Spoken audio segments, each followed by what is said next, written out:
ये जो स्टेटमेंट आया है ममता बनर्जी जी की तरफ से, इसकी वजह से बहुत बड़ी कंट्रोवर्सी हो गई है। ये खबर आप देख सकते हो, if Bengal burns, Mamata Banerjee targets PM Modi over protest, warns of consequences. तो बेसिकली उन्होंने डायरेक्टली चेतावनी दी है पीएम मोदी को और कहा है कि अगर बंगाल में हिंसा होगी तो पूरे देश में हिंसा होगी।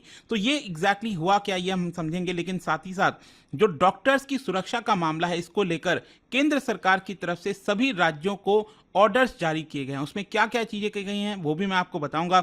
चलिए आगे बढ़ते हैं, लेकिन उससे पहले मैं आप सबको बता दूं करते हैं और सबसे पहले ये देखते हैं कि एग्जैक्टली हो क्या रहा है। देखिए, जैसा कि आप सबको पता होगा, करीब 20-21 दिन हो चुके हैं, उससे ज्यादा ही हो चुके हैं इनफैक्ट, कोलकाता के आरजी कर हॉस्पिटल में यहां पर जिस तरह का ब्रूटल रेप और मर्डर केस सामने आया, इसकी वजह से पूरा देश जो है शॉक में चला गया। और उसके बाद से लगातार आप देख ही रहे होंगे कि जो वेस्ट बंगाल की सरकार है वो काफी ज्यादा प्रेशर में है। यहां पर आरोप भी लगाया जा रहा था कि कहीं ना कहीं जो सरकार है वो इस पूरे मामले को दबाने की कोशिश कर रही थी स्टार्टिंग में, और इसी की वजह से यहां पर जो जूनियर्स डॉक्टर्स का पूरा प्रोटेस्ट है वो बंगाल में स्टार्ट हुआ और देश के कई हिस्सों में जो डॉक्टर्स हैं उन्होंने इस प्रोटेस्ट में पार्टिसिपेट किया।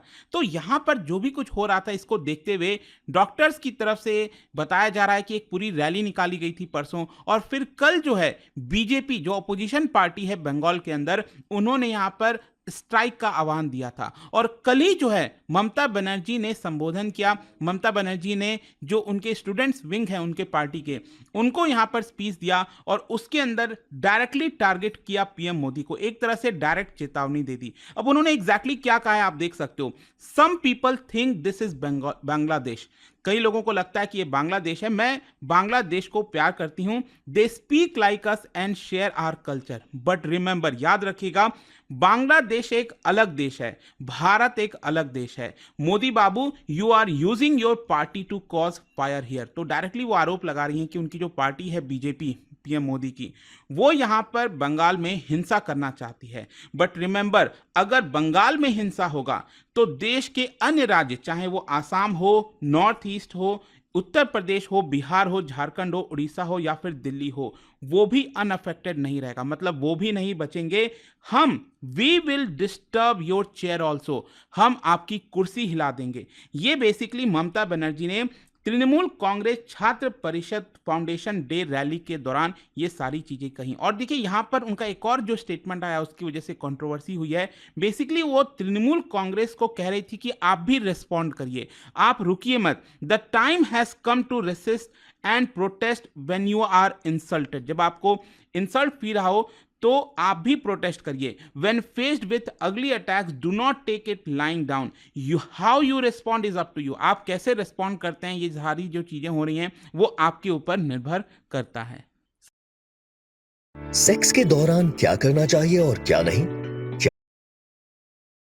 में ये जो बंद बुलाया गया था उसके ऊपर ममता बनर्जी का ये कहना था कि ये जानबूझकर पश्चिम बंगाल को डिफेम करने की कोशिश की जा रही है। उन्होंने डायरेक्टली बीजेपी के ऊपर आरोप लगाया कि बीजेपी कुछ ना कुछ कॉन्स्पिरेसी रचने की कोशिश कर रही है। दे कॉल्ड द बंद since they wanted political dividends. तो बेसिकली वो ये आरोप लगा रही हैं कि जो बीजेपी है, ऑपोजिशन पार्टी है, वो एक डेड बॉडी के ऊपर पॉलिटिकल डिविडेंड्स लेना चाहती है। They want to malign Bengal and plotted a conspiracy, ताकि ये जो प्रोब है, ये जो भी कुछ सीबीआई के द्वारा प्रोब हो रहा है, उसको डिरेल किया जाए और यहां पर जो फैमिली को जस्टिस मिलना चाहिए वो ना मिल सके। इसके अलावा उन्होंने कहा कि किस तरीके से जो बीजेपी है, जब से ये पूरा वाकया सामने आया है तब से BJP large scale cyber crime कर रही है एआई का इस्तेमाल करके। ये डायरेक्ट आरोप उनकी तरफ से लगाया गया। अब जहां तक सवाल है कि उनसे पूछा जा रहा था कि बार बार आप रिजाइन क्यों नहीं कर रही हैं, तो इसको लेकर उन्होंने स्पीच के दौरान बोला और कहा, I will ask BJP Y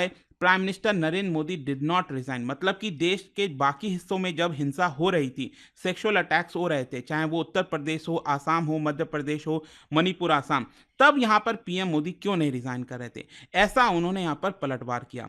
अब ये सारी चीजें जो बोली गई उनके द्वारा, जाहिर सी बात है बाकी के जो राज्य के चीफ मिनिस्टर हैं उनको ये पसंद नहीं आया। स्पेशली यहां पर उन्होंने आसाम का नाम लिया और आपको पता ही है आसाम के जो चीफ मिनिस्टर हैं हेमंत शर्मा, देखिए उन्होंने यहां पर ट्वीट क्या किया है, दीदी आपकी हिम्मत कैसे हुई, हाउ डेयर यू, ऐसा उन्होंने ट्वीट में लिखा और कहा कि असम को धमकाने की हमें लाल आंखें मत दिखाइए, आपकी असफलता की राजनीति से भारत को जलाने की कोशिश भी मत कीजिए। आपको विभाजनकारी भाषा बोलना शोभा नहीं देता। मतलब आप जिस तरह से डिवाइड करने की स्पीच दे रही हैं, बातें कर रही हैं, ये आपको शोभा नहीं देता। इनफैक्ट मैं आपको बता दूं कि बंगाल के अंदर जो बीजेपी के चीफ हैं और यूनियन मिनिस्टर हैं सुकंता मजूमदार, उन्होंने तो डायरेक्ट एक लेटर लिखा है होम मिनिस्टर अमित शाह को और कहा है कि जिस तरह का लॉ एंड ऑर्डर सिचुएशन है वेस्ट बंगाल पे, इसके ऊपर आपको ध्यान देना चाहिए और एक्शन लेना चाहिए। उन्होंने कहा कि CM Mamata Banerjee's recent anti national remarks threatening unrest across state is are deeply concerning. मतलब जिस तरह से ममता बनर्जी धमकी दे रही हैं बाकी के राज्यों के लिए, ये काफी ज्यादा चिंताजनक है। तो केंद्र सरकार को उसके ऊपर एक्शन लेना चाहिए। इनफैक्ट आप देख सकते हैं कि मणिपुर के बारे में हम सब जानते हैं, पिछले साल से काफी चर्चा हुई है। उनके जो चीफ मिनिस्टर हैं एन बीरेन सिंह, उन्होंने भी यहां पर क्रिटिसाइज किया ममता बनर्जी के इस बयान का और कहा कि हाउ डेयर दीदी threaten the north east, I condemn such irresponsible remarks. और उन्होंने कहा कि ममता बनर्जी को पब्लिकली अपोलोजाइज करना चाहिए नॉर्थ ईस्ट स्टेट से और साथ ही साथ देश के बाकी राज्यों से। अब यहां पर देखिए क्या है कि ममता बनर्जी ये जो स्पीच दे रही थी उसके अंदर यहां पर उन्होंने कहा कि हम कैपिटल पनिशमेंट का जो कानून है वो बंगाल में लाएंगे। तो बेसिकली अगर आपको याद हो, अभी रिसेंटली ममता बनर्जी ने डायरेक्टली एक लेटर भी लिखा था पीएम मोदी को और उसके अंदर यहां पर उन्होंने मांग की थी केंद्र सरकार की तरफ से, मतलब पार्लियामेंट में जो है एक बिल पास होना चाहिए ताकि यहां पर जो भी रेप कन्विक्ट हो उसको फांसी की सजा दी जाए, उसको कैपिटल पनिशमेंट मिले। और इसको लेकर देखिए जो केंद्र सरकार है उनकी तरफ से भी जवाब आया था ममता बनर्जी को और केंद्र सरकार ने कहा कि देखिए ऑलरेडी यहां पर जो नया वाला कानून आया है भारतीय न्याय संहिता, आपको पता है, तो उसके अंदर ऑलरेडी प्रोविजंस रखे हुए हैं।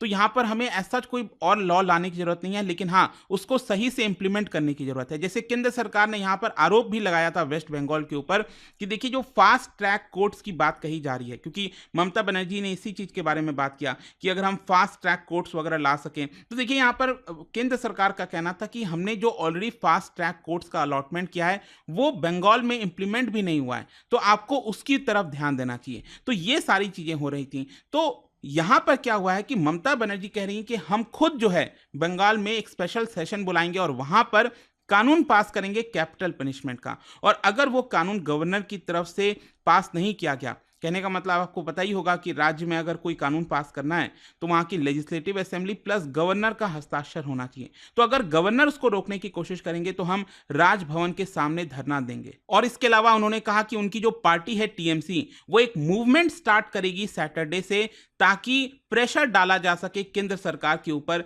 कि एक केंद्र वाला कानून पास होना चाहिए, एक पार्लियामेंट से कानून पास होना चाहिए कैपिटल पनिशमेंट वाला कन्विक्टेड रेपिस्ट के लिए। ये उनकी तरफ से बोला गया। देखिए साथ ही साथ ममता बनर्जी कल एक और चीज कह रही थी, उनका कहना था कि जितने भी जूनियर डॉक्टर्स हैं जो स्ट्राइक कर रहे हैं इस समय, आप प्लीज यहाँ पर स्ट्राइक कॉल ऑफ कर दीजिए, इसको रोक दीजिए। लेकिन यहाँ पर जो जूनियर डॉक्टर्स हैं उनका कहना है कि देखिए ऑलरेडी वो 20 दिन से ज्यादा हो चुके हैं यहाँ पर वो इस समय स्ट्राइक पर हैं। तो उन्होंने यहां पर कहा है कि जब तक हमारी सारी मांगे पूरी नहीं होती हम स्ट्राइक नहीं रोकने वाले।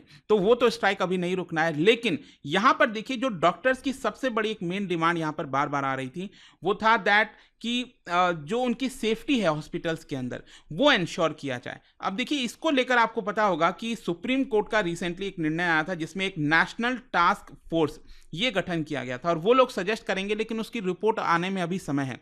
तो उसके पहले यहां पर केंद्र सरकार ने सभी जो राज्यों के अंदर general director general of police है और जो चीफ सेक्रेटरीज हैं सभी राज्यों के अंदर, उनको लेटर लिखा है और कहा है कि आपको ये सारे ऑर्डर्स मानने होंगे और सभी हॉस्पिटल्स के अंदर इसको इंप्लीमेंट करना होगा। मतलब एक तरह का डायरेक्टिव्स जो है वो केंद्र सरकार ने सभी राज्य सरकारों को दिया है और उसमें कई सारी चीजें कही गई हैं। मैं एक एक करके आपको बताता हूं। सबसे पहले बोला गया है कि हर एक हॉस्पिटल के अंदर जो राज्यों के कानून है हेल्थ केयर वर्कर्स प्रोटेक्शन के लिए और जितने भी रेलेवेंट सेक्शंस हैं भारतीय न्याय संहिता के, उसको प्रॉपर तरीके से लिखा होना चाहिए ताकि लोगों को पता हो कि अगर वो कोई क्राइम करेंगे तो यहां पर उनको ये सजा होगी।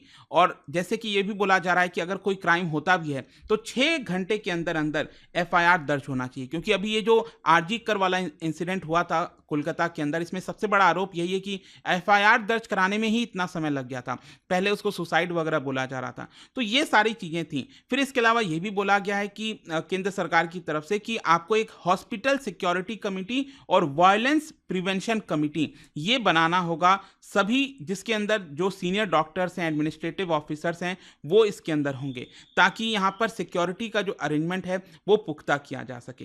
फिर इसके अलावा ये भी बोला गया है कि जनरल पब्लिक और जो पेशेंट्स के रिलेटिव्स हैं उनको की एरियाज में जाने नहीं देना चाहिए, मतलब उनका जो एक्सेस है उसको थोड़ा सा रोकने की कोशिश करनी चाहिए कि बाहर से आया हुआ कोई भी व्यक्ति कहीं पर भी ना चला जाए। इसके अलावा बोला गया है कि एक प्रोविजन होना चाहिए safe movement of resident doctors. जैसे क्या होता है, रेसिडेंट डॉक्टर्स मतलब वहीं पर डॉक्टर्स जो हैं पढ़ाई कर रहे होते हैं, सीख रहे होते हैं, ट्रेनिंग ले रहे होते हैं, और उनका बगल में हॉस्टल भी होता है।